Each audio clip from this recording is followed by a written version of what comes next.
Ce programme vous est présenté en partenariat avec Storia Voce, la première web radio dédiée à l'histoire.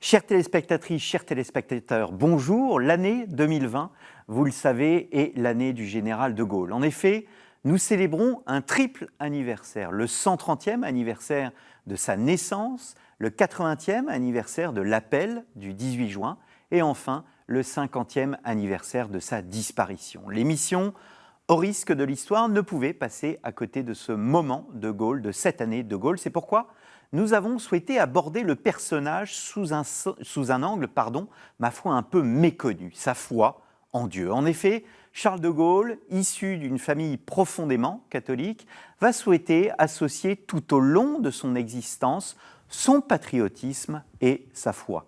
Quelle était la place de Dieu dans sa propre famille? Qui furent les religieux qui l'entouraient à Londres et pendant sa présidence? Comment a-t-il abordé la réconciliation franco-allemande au lendemain de la guerre? Quels furent aussi ses rapports avec le Vatican?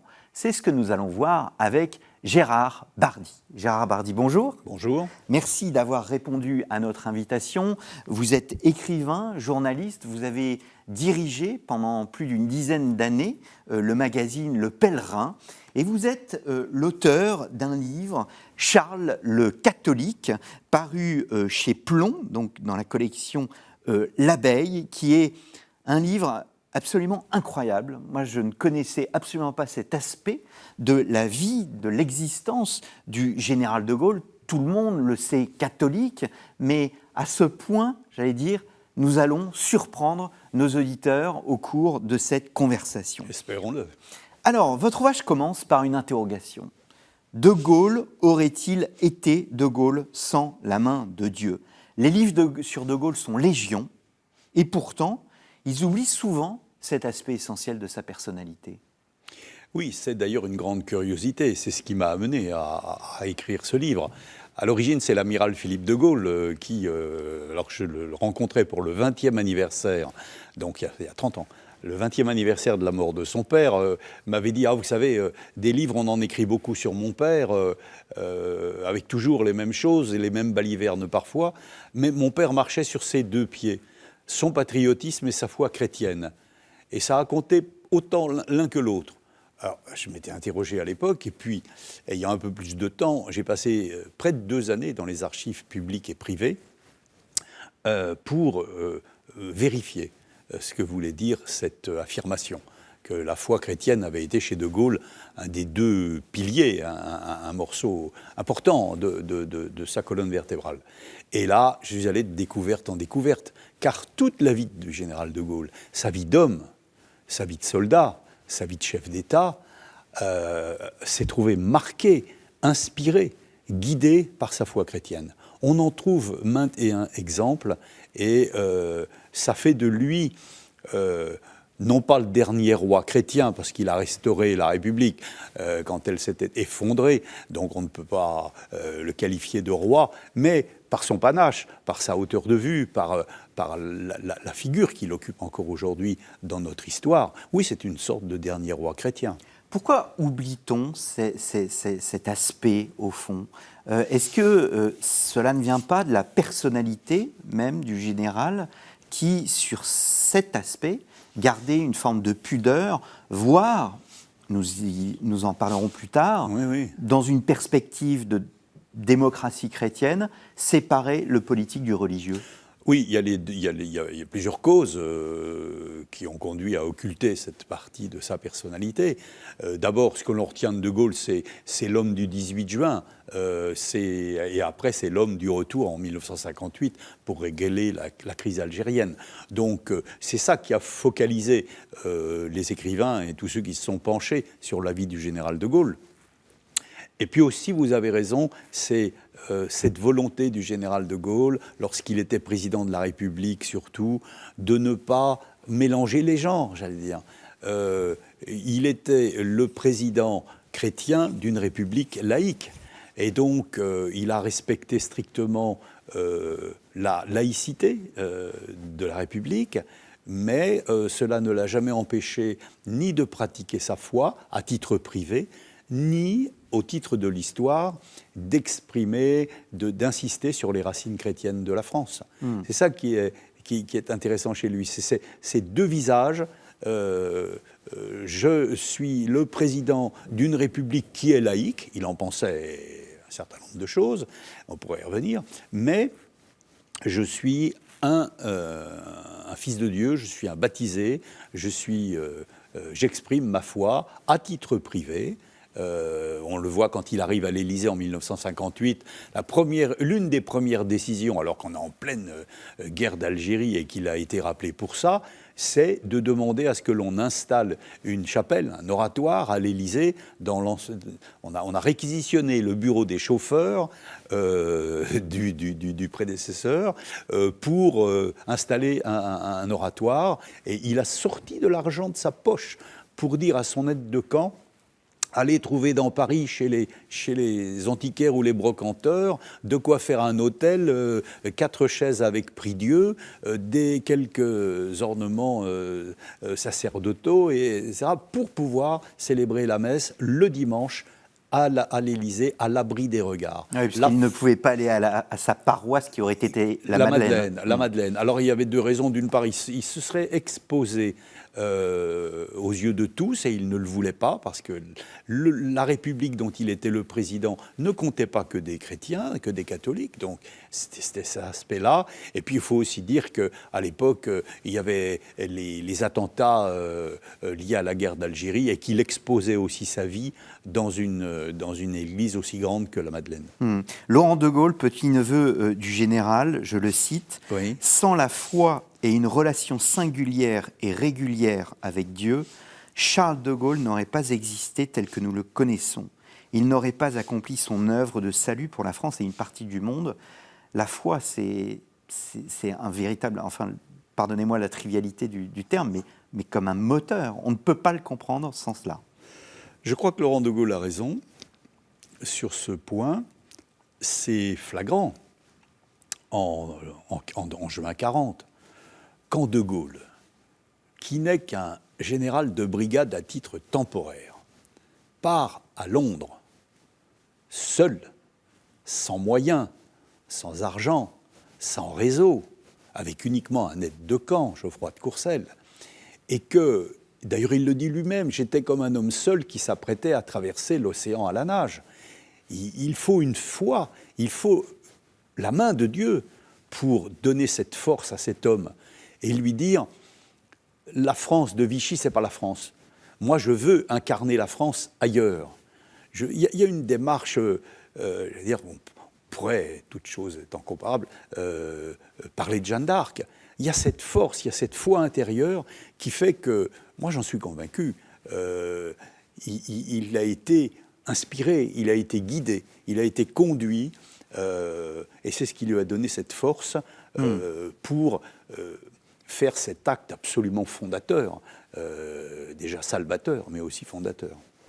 Alors, vous dites, on va rentrer plus précisément sur son parcours, oui. Peut-être d'un point de vue d'abord général, on lui prêtait facilement la foi du charbonnier, ce que vous appelez, vous, la foi du centurion. Chez lui, la foi ne se discute pas. Ah non, chez de Gaulle, la foi ne se discutait pas. Et d'ailleurs, il l'a dit bien plus tard dans sa vie, à partir du moment où on s'interroge sur l'existence de Dieu, sur la foi, c'est qu'on croit déjà. Dès qu'on commence à se poser la question, ça veut dire que on a la foi. Oui, il avait une foi invariable, il avait une foi tranquille, pas exubérante, pas démonstratrice, pas fanatique. Enfin, j'allais dire, il contenait sa foi dans les limites de l'enseignement qu'il avait reçu enfant, de l'éducation chrétienne qui lui avait été donnée dans sa propre famille, mais il avait cette force de celui qui croit et qui ne doute pas, mais celui qui aussi se range sous le regard de Dieu dans les moments les plus essentiels. Sauver la France, en juin 40, c'était sauver Notre-Dame, la France. Inspiré par Péguy. Oui, c'est Notre-Dame, la France. Alors, vous le dites, hein, il n'y a pas de foi chez De Gaulle sans la famille. La famille, l'ascendance est absolument majeure, tant du côté de son père que du côté de sa mère. De sa mère, oui.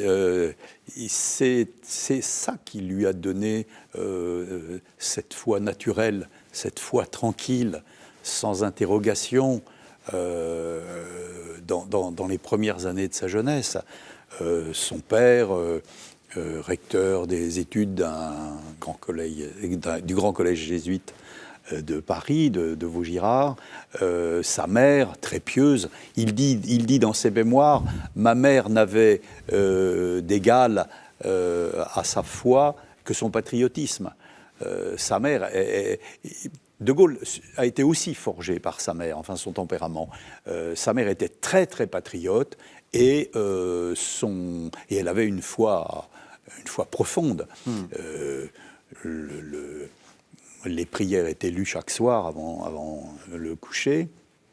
La prière était lue avant chaque repas, en famille. On apprenait aux enfants à faire le bien, on le faisait soi-même. On avait les bonnes œuvres que l'on faisait discrètement.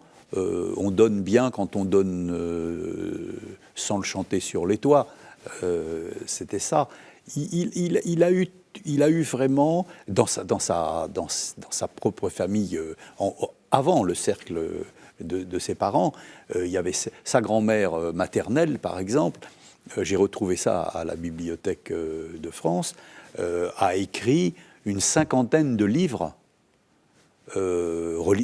catholiques. Conseils pour un mariage chrétien, l'éducation des enfants dans une famille chrétienne, quantité et elle tenait une chronique dans une revue d'inspiration catholique. Donc, il a eu tout cet environnement-là.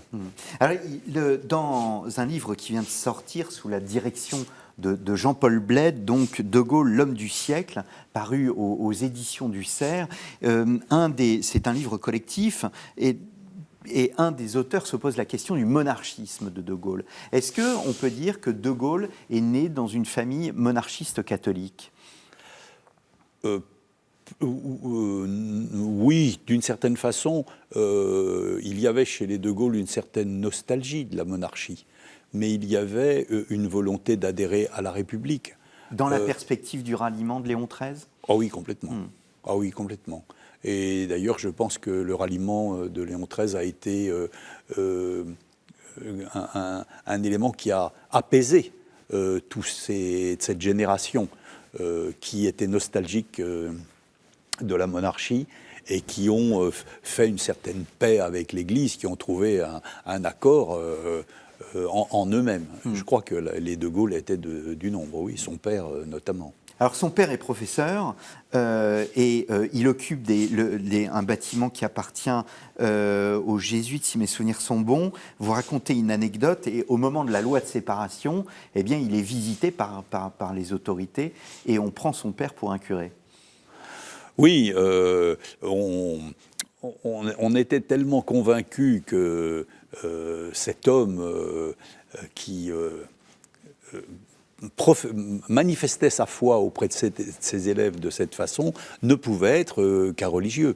Oui, il y a eu un très grand engagement du père du général de Gaulle à ce moment-là, Henri de Gaulle. On lui dit êtes-vous le père de Gaulle ? Il répond, je ne suis pas le père de Gaulle, je suis Henri de Gaulle, et vous n'avez rien à faire ici, répond le préfet des études, donc au maire, si mes souvenirs sont bons, ou aux fonctionnaires, en tous les cas qui se présentent. Oui. Henri de Gaulle, professeur, il a eu des élèves avec des noms absolument prestigieux, Bernanos, Delatte de Tassigny, Hautlock, le général Leclerc aussi, oui.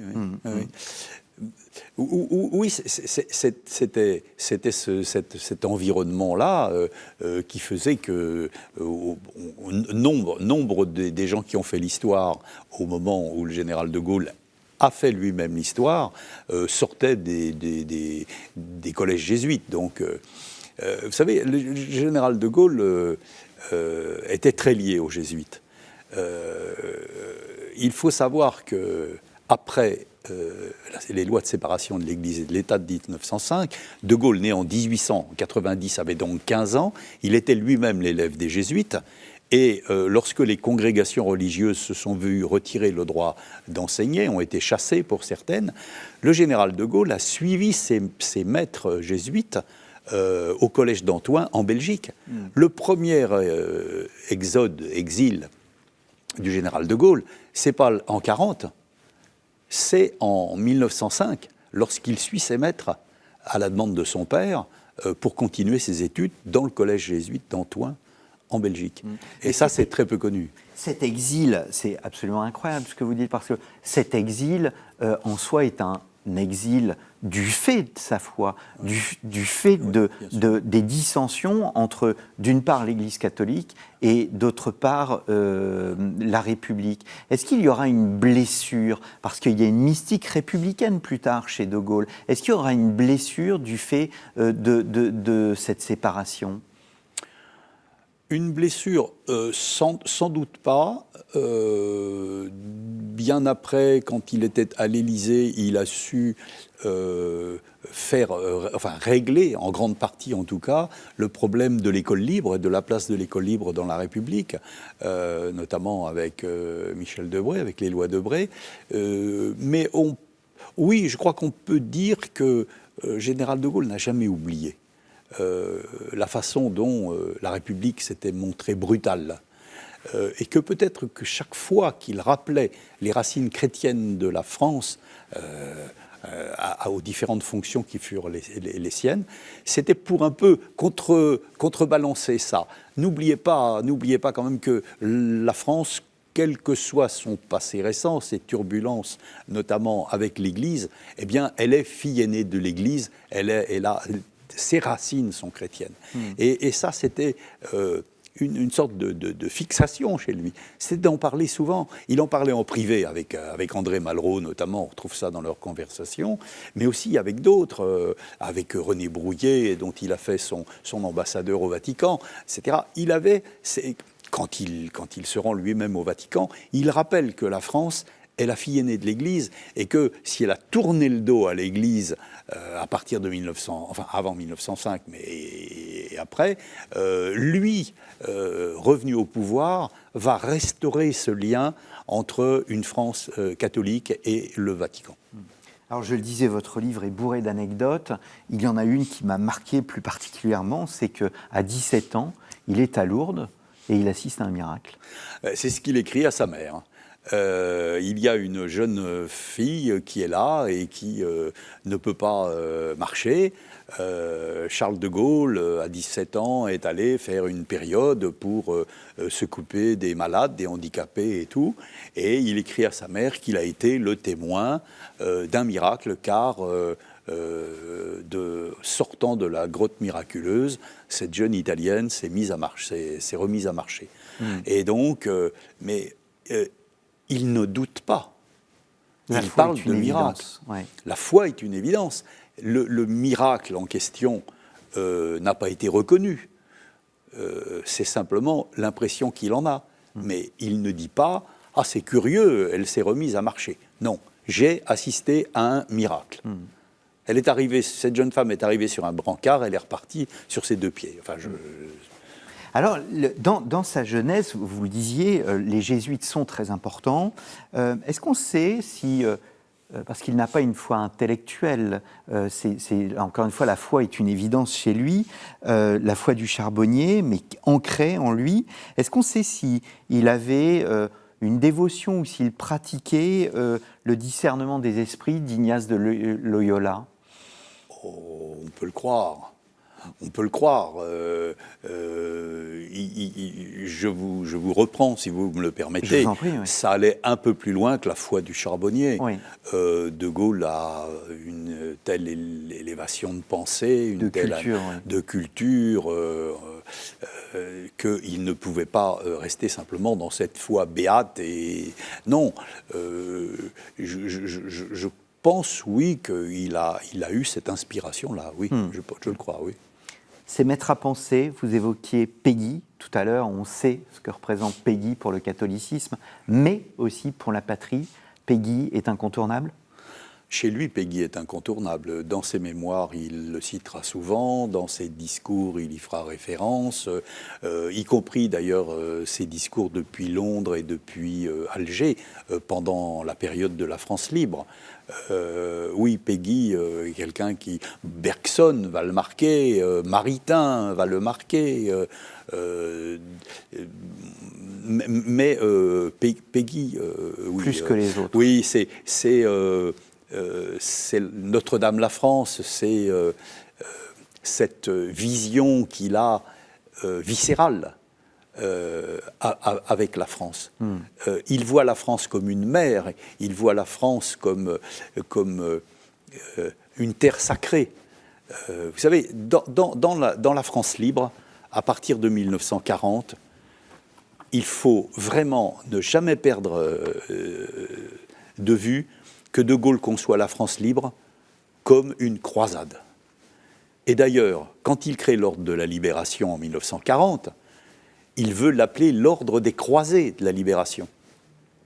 Et ce sont des gens comme René Cassin, futur prix Nobel de la paix, qui lui disent « Mon général, vous voulez créer un ordre parce que vous voulez récompenser les courageux, les braves, qui s'engagent derrière vous dans la France libre, c'est très bien. Vous ne pouvez pas leur remettre la Légion d'honneur, puisque la Légion d'honneur est encore à la discrétion de Vichy et de Pétain, c'est très bien. Mais de là à appeler les hommes choisis des croisés, non. Il y a beaucoup de musulmans qui vous ont rejoint dans les rangs de la France libre en Afrique. Moi-même, je suis juif, vous n'allez pas faire de nous des croisés.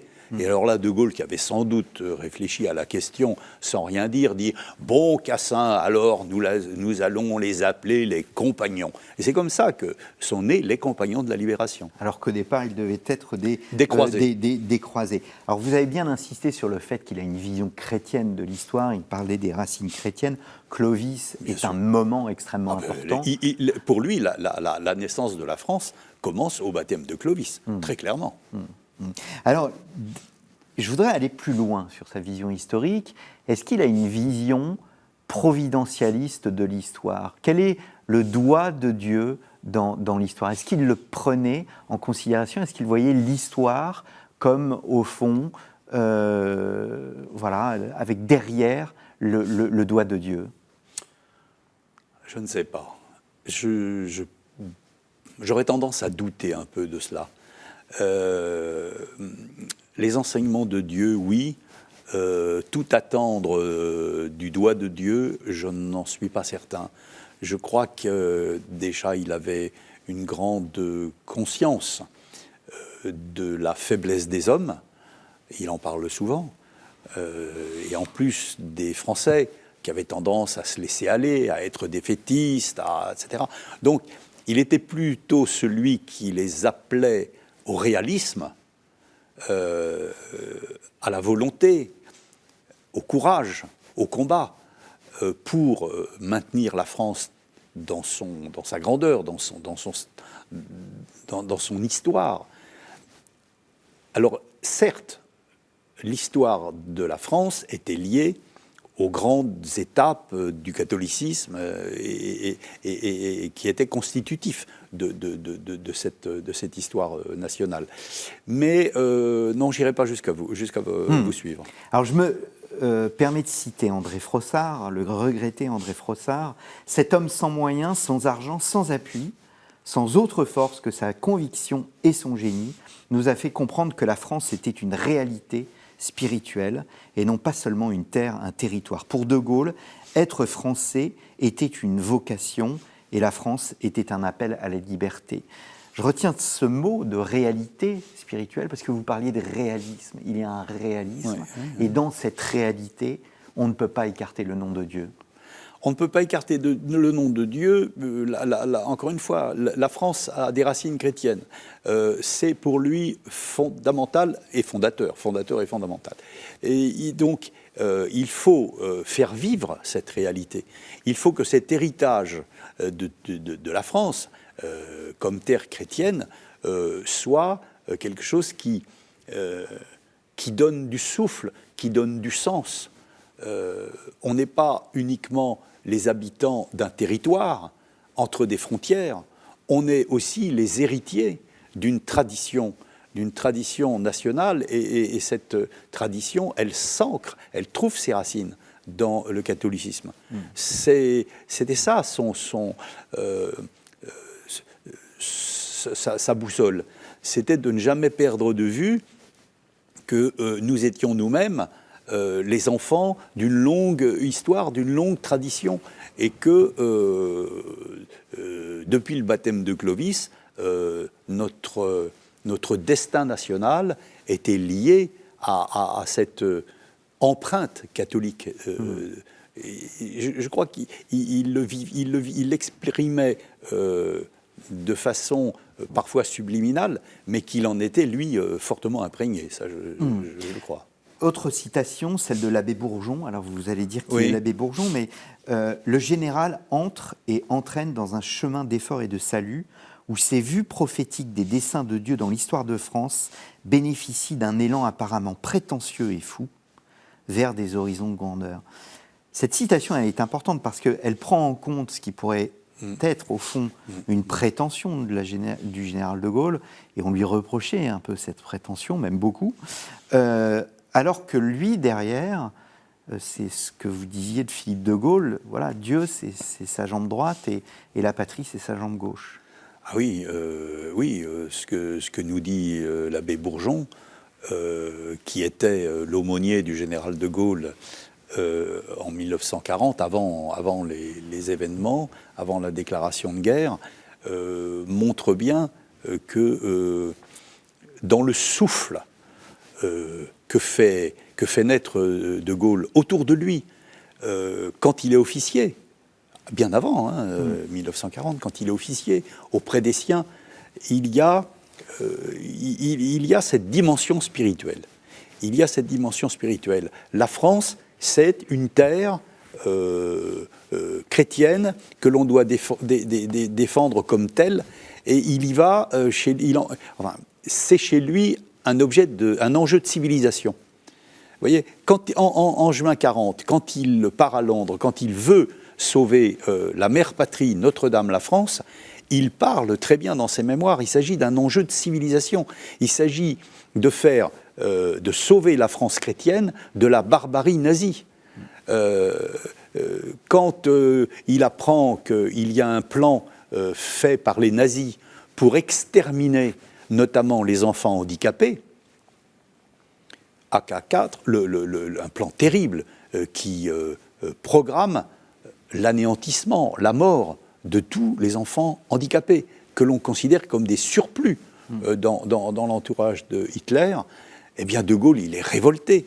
C'est pas ça la civilisation. Et ça, qu'est-ce qui lui guide ça? C'est aussi sa foi chrétienne. C'est la protection du plus faible. C'est la protection du plus faible, et il en parle en connaissance de cause, puisque lui-même est père d'une petite fille qui est née trisomique et qu'il chérit par-dessus tout. Et d'ailleurs, cette petite fille va lui donner, on va dire, sa part d'humanité.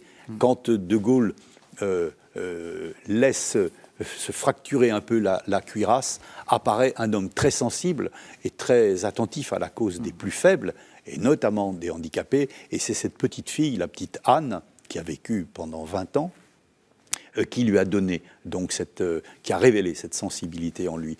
Donc, le général de Gaulle avait vraiment la conviction que tous les actes importants que la France avait traversés, tous les épisodes qu'elle avait traversés, et ceux qu'elle allait devoir surmonter, notamment libérer son territoire, il y avait une la nécessité de la force mécanique, des chars, de tout ce que vous voulez. Il y avait la diplomatie, etc. Mais il y avait aussi la main de Dieu qui devait aider à ça. Et donc, on devait rester fidèle à l'histoire chrétienne de notre pays. Tout ça était... De la même façon qu'il croyait très naturellement et que la foi ne faisait pas de doute chez lui, il pensait que cette force conjuguée de la foi et des armes devait conduire à la victoire. D'un point de vue institutionnel, Oui. quelle était sa vision de l'Église? Pour lui, l'Église était comme une force d'ordre dans la société? Incontestablement. Incontestablement. L'Église était une institution qui était une institution de régulation aussi. C'était une force à l'échelle du globe. Il s'est servi beaucoup de la diplomatie du Vatican. Il s'est appuyé sur le Vatican.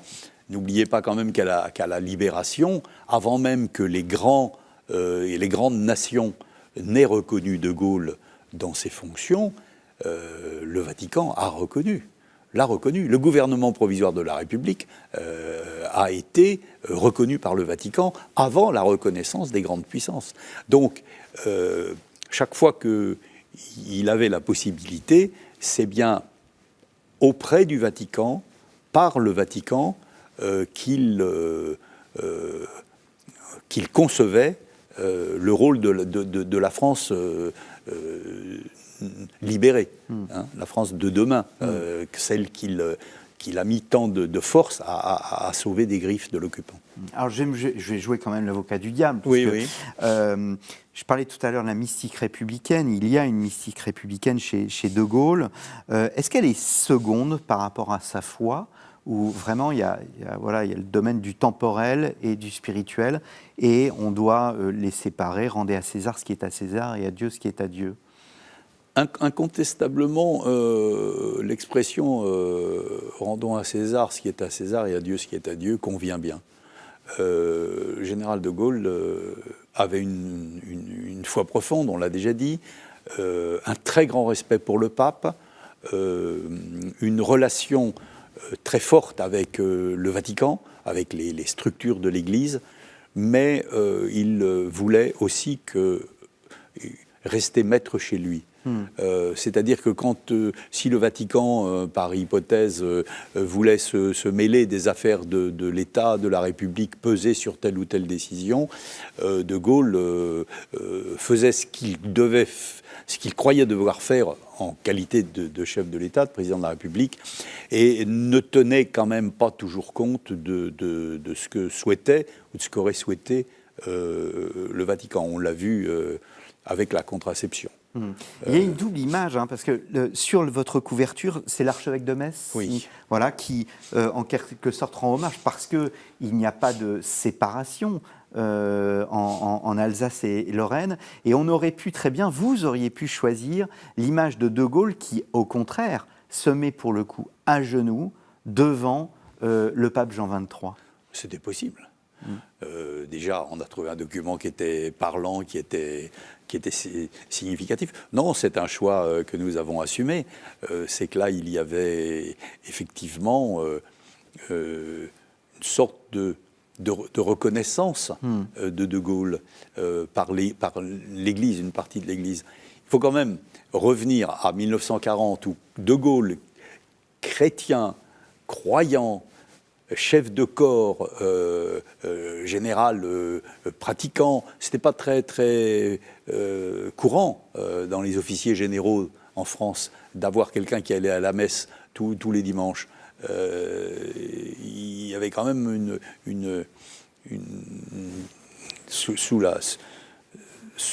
après 1905, il y a eu beaucoup de... Il y a eu l'affaire des fiches, il y a eu l'affaire des fiches où les officiers catholiques étaient fichés, traqués, virés. Et donc, lui a eu ce courage-là. Et je pense que il avait cette volonté, lui, de marquer son territoire d'officiers chrétiens. Et il n'a jamais... Alors, le politicien, il y a de la réelle politique chez De Gaulle. Il le disait lui-même, la perfection évangélique ne conduit pas à l'empire. La perfection évangélique ne conduit pas à l'empire. Est-ce que, si on extrapole, si on prolonge cette réflexion, il y a dans cette phrase la source de la séparation avec l'Algérie ? Un des éléments explicatifs ? Peut-être un des éléments, c'est sans doute pas l'élément majeur. L'élément majeur, c'est bien sûr cette terre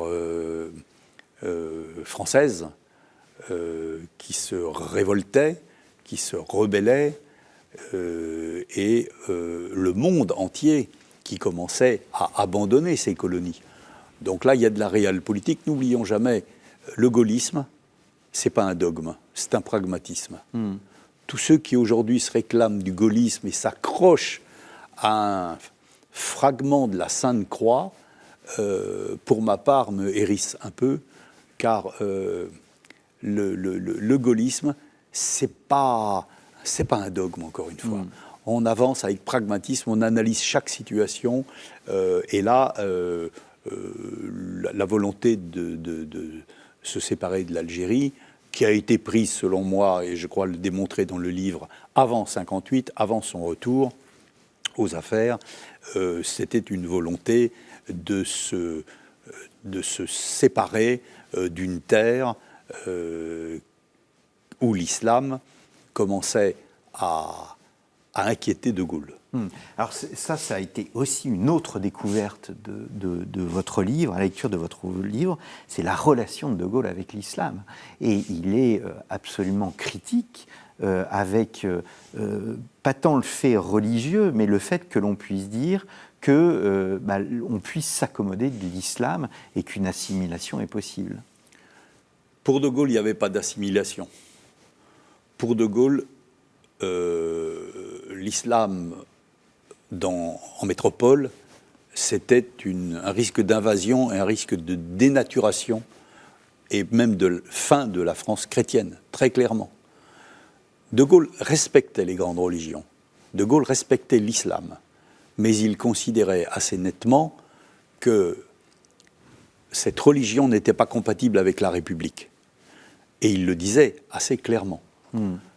J'ai calculé que si De Gaulle avait dit ce qu'il a dit à l'époque maintenant, il aurait été condamné 17 fois devant la Chambre par les tribunaux, à la façon dont Zemmour ou d'autres le sont aujourd'hui. 17 fois. Quand je crois que tout commence vraiment... la prise de conscience du général de Gaulle sur ce qu'est l'islam et sur le danger que cette religion peut représenter pour la France, je crois que ça naît pendant la traversée du désert.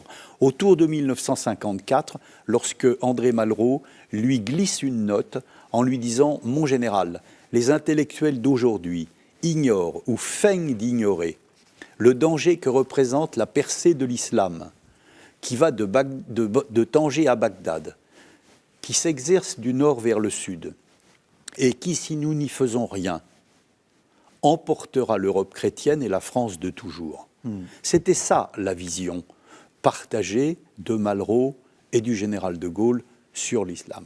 C'est une religion respectable dans ses terres, mais dont la nature faisait qu'elle venait heurter les valeurs de la République. Et donc, il fallait stopper cette arrivée de populations musulmanes en France. Et bien évidemment, la première façon de le faire, c'était d'accéder à la demande d'indépendance de l'Algérie. À un moment, il dit mais si nous n'y faisons rien, si nous laissons l'Algérie dans la République, ils sont 10 millions, 20 millions, demain 40 millions, nous aurons 200, 300 députés musulmans et un président de la République musulman.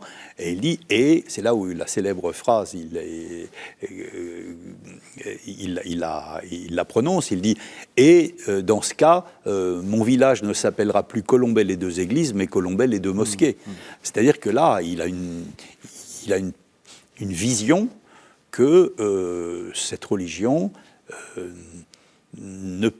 aura du mal, enfin que c'est même impossible qu'elle puisse s'assimiler. Il compare l'eau et le vinaigre qui ne peuvent se mélanger. Je voudrais revenir à l'histoire. Oui, il dit les musulmans et les chrétiens, c'est comme l'huile et le vinaigre, secouer, et au bout d'un moment, les deux corps se séparent. Voilà, les deux corps se séparent, oui. Je voudrais revenir à l'histoire, parce qu'on ne peut pas faire une émission sur De Gaulle et le catholicisme sans évoquer la question de l'épuration de l'Église. Oui. Et comment va-t-il gérer cette question ? Est-ce que c'est la question la plus difficile qu'il a eu à gérer en tant que catholique ? Je ne crois pas. Je pense qu'il a géré ça assez sereinement.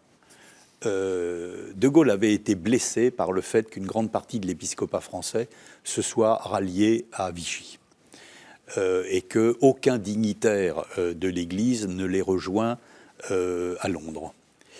Il savait très bien que si les évêques, les archevêques avaient en nombre rejoint Vichy, c'est parce qu'ils avaient été des aumôniers militaires pendant la guerre 14-18 et qu'ils avaient gardé une grande admiration pour Pétain. Ça explique largement la position de l'Église à ce moment-là.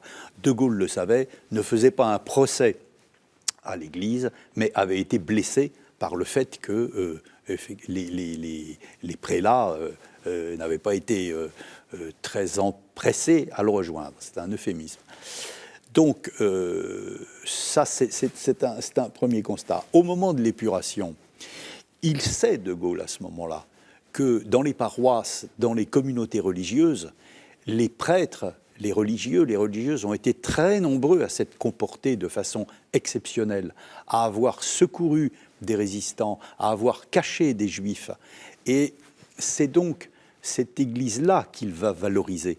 Il ne veut pas qu'un procès, qu'une épuration dans l'Église trop forte nuise à l'image de son Église. Il veut garder son Église intacte. Il y a eu des manquements. Ces manquements vont faire l'objet d'une mini-épuration, on pourrait dire ça comme ça, parce qu'il y a eu vraiment quelques cas.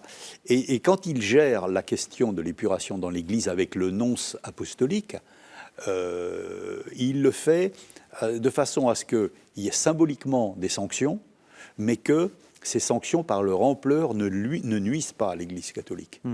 Et c'est très important pour lui. Et puis, il y a aussi du pragmatisme. Encore une fois, le gaullisme, c'est un pragmatisme. Il veut reconstruire la France, il veut tout le monde. Il prend les résistants, les milieux issus de la résistance, avec les communistes. Il prend aussi l'Église comme une composante de la réalité française. Ouais. Il a besoin de tout le monde. L'heure est à l'union, au rassemblement, à l'effort. Il faut remettre la France debout sur les rails et faire repartir le pays. Et il a besoin de l'Église comme il a besoin des résistants, qu'ils aient été communistes ou non. Et je pense que c'est cette volonté... C'est un homme de rassemblement. De Gaulle a toujours été un homme de rassemblement. En juin 1940, ceux qui le rejoignent à Londres ne sont pas les hommes d'un seul camp ou d'un seul clan. Ils viennent de tous horizons, de toute nationalité, de toute confession. Et c'est très important chez De Gaulle. La nation, de ne pas faire la France avec une seule fraction. Il dit faire la France avec la droite ou faire la France avec la gauche, ce serait une grave erreur. La France, c'est la droite et la gauche réunies. Donc, c'est au côté au-dessus des partis, le mépris profond qu'il avait pour les partis politiques. Et il essayait à chaque fois de parler au-dessus d'eux. Alors, vous évoquiez un nonce tout à l'heure, oui. Donc, avec qui il négociait. Et oui. Ce nonce, c'est un certain Monseigneur Roncalli. Et Monseigneur Roncalli va devenir pape en 1958, Jean XXIII. Et on apprend dans votre livre, et je ne le savais pas, que De Gaulle a porté la candidature de Monseigneur Roncalli. Est-ce qu'on peut dire qu'il a eu une influence ou qu'il a souhaité, à travers son ambassadeur près le Saint-Siège, que cet ambassadeur a eu une influence dans l'élection de Monseigneur Roncalli? En 1958, revenu au pouvoir, De Gaulle constate qu'on change de pape et qu'il va falloir élire un nouveau pape. Et là, il veut absolument avoir un pape ami de la France. Il veut avoir, je pourrais presque dire, un pape à sa main, un pape avec qui s'entendre. Et il a gardé le meilleur souvenir de Monseigneur Roncalli, nonce apostolique à Paris au moment de l'épuration. Ces deux-là se sont très très bien entendus. Et ça serait très, très long de raconter comment Roncalli est arrivé, dans quelles circonstances il a été reçu par De Gaulle, et avec ce qui avait été dit sur Roncalli à De Gaulle, qui n'était pas forcément très favorable et tout. Je le raconte dans le détail dans le livre. Bref, en 1958, De Gaulle, président de la République depuis quelques semaines, revenu au pouvoir depuis quelques semaines, pèse de tout son poids pour faire élire un pape à la main de la France, un pape ami de la France, en l'occurrence Monseigneur Roncalli. Et il fait jouer tous les réseaux qu'il a, y compris en Amérique latine, où le message est passé par nos missions diplomatiques auprès des évêques et des archevêques sud-américains qui viennent au Vatican pour voter, et on leur dit, sous cap, il faut voter Roncalli. Des prélats français qui font route vers Rome sont invités à s'arrêter à l'Élysée pour se faire entendre dire par De Gaulle: le candidat de la France, c'est Roncalli. Donc, idem avec notre ambassadeur au Vatican, à qui De Gaulle donne consigne de faire en sorte que Roncalli soit choisi. Alors, est-ce que ça a fait l'élection ?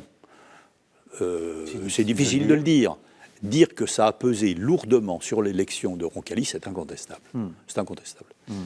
Alors, Jean 23, c'est bien évidemment le Concile Vatican II, oui. Et vous retranscrivez ce que dit Perfit, si mes souvenirs sont bons, sur un Conseil des ministres 2 jours après la mort de Jean 23, et il y a une grande lucidité de De Gaulle sur ce qu'il se passe au Vatican à l'époque, la tension qui existe au sein du Concile, entre, d'une part, je le dis de manière un peu simpliste, ce qu'on appellerait les réactionnaires, et d'autre part, les révolutionnaires. Oui, les progressistes, oui. De Gaulle pense que le Concile Vatican II était absolument nécessaire, que l'Église était restée figée depuis 4 siècles, je crois, il dit dans un de ses écrits, et que l'heure était venue de secouer un peu tout ça. Il dit que le Concile Vatican II est l'événement le plus important du XXe siècle, c'est vrai ça ? Oui, il le dit, oui, il le dit. Mais à côté de ça, il suit avec intérêt le Vatican. On m'a même dit qu'il se faisait donner des notes très régulièrement, au moins une fois par semaine, sur l'avancée des travaux du Vatican, et qu'il y avait nombre de prélats qui participaient aux travaux, qui préparaient l'élection du nouveau pape, et qui discrètement rendaient compte à notre ambassadeur au Vatican pour que De Gaulle soit parfaitement informé. Le Vatican, Vatican II, De Gaulle a pensé que c'était justifié, mais à un moment, il dit qu'on est peut-être allé trop loin. Et qu'il dit à un moment, je cite à peu de mots près, que le pape s'est laissé entraîner par les plus progressistes des prélats et qu'il est allé un peu trop loin dans certains domaines. Et que pour bouger une telle institution, il fallait sans doute y aller plus progressivement. En substance, c'est ce qu'il pense. Et que pense-t-il en conséquence de Paul VI qui est élu ? Il le rencontrera d'ailleurs, Paul VI. Il va le rencontrer. Il a... c'est là où on revient à la fouette charbonnier du général de Gaulle. Quand il rencontre le pape, De Gaulle, c'est un enfant de cœur qui s'agenouille devant son curé. Vous voyez, on le voit sur l'INA, enfin dans les archives de l'INA, on voit ce passage. On voit, De Gaulle, il arrive, il est transformé, il est transfiguré. Il s'approche du Saint-Père, il s'agenouille, mais il met les deux genoux et il s'incline profondément. Madame de Gaulle, qui est là, à sa mantille, est toute émue. Le général de Gaulle était ému par la présence du Saint-Père. J'allais dire, l'homme derrière le Saint-Père est effectivement important. Il avait plus ou moins d'affinité avec, mais il a un respect infini. Il a une sorte voilà, il est devant le représentant de Dieu. Il est dans cette attitude, dans cette conviction. Et donc, il en revient, il en parle dans son entourage, toujours de façon très positive, de façon enjouée. Ça a été un grand moment de sa vie. Et quand il va mourir, son épouse lui glissera entre les doigts sur son lit de mort le chapelet qui lui a été offert par le Saint-Père lors du dernier voyage. Eh bien, c'est sur cette image que nous allons nous quitter, Gérard Bardy. Merci beaucoup. Je vous en prie. D'être venu sur le plateau. Donc, Gérard Bardy, Charles le catholique, De Gaulle et l'Église, donc chez Plomb, dans la collection L'Abeille, qui est la collection de poche des éditions Plomb. Je voudrais aussi citer deux ouvrages. Premièrement, De Gaulle était détesté par certains. François Broche a écrit un livre sur le sujet. Il détestait De Gaulle, donc Churchill, Roosevelt, Loès, etc., qui permettent un peu de sortir du mythe et de voir un autre aspect de la présidence de Gaulle et de sa personnalité. De Gaulle, l'homme du siècle. Donc, pardon, c'est un livre paru chez Talandier, donc il détestait De Gaulle. Et aux éditions du Cerf, De Gaulle, l'homme du siècle, sous la direction de Jean-Paul Bled. Il s'agit d'un ouvrage collectif. Il me reste... Oui ? Oui, simplement d'un mot, excusez-moi d'y venir. Je publie là en ce moment un nouveau livre qui s'appelle « Dernières heures à Colombey » sur la mort du général de Gaulle. Et je raconte dans le détail comment de Gaulle, croyant, s'était préparé au grand passage. Et notamment, je rapporte les propos qu'il a tenus à André Malraux dans leur dernière rencontre à Colombey, à la Boisserie, et où on voit toute la foi qui inonde le général de Gaulle sur ses vieux jours et qui le prépare à la mort dans une incroyable sérénité. Le titre du livre ? Dernières heures à Colombey. Dernières heures à Colombey et chez Télémac. Chez Télémac. Merci beaucoup, Monsieur Bardy. Il me reste à vous remercier, chères téléspectatrices, chers téléspectateurs, à vous renvoyer sur ktotv.com pour découvrir d'autres émissions de Risque de l'Histoire. Et si vous êtes passionné d'histoire, n'hésitez pas à vous rendre sur storiavoce.com, donc la première radio web consacrée à l'histoire. Merci beaucoup et à dans 2 semaines pour un nouveau numéro de Risque de l'Histoire.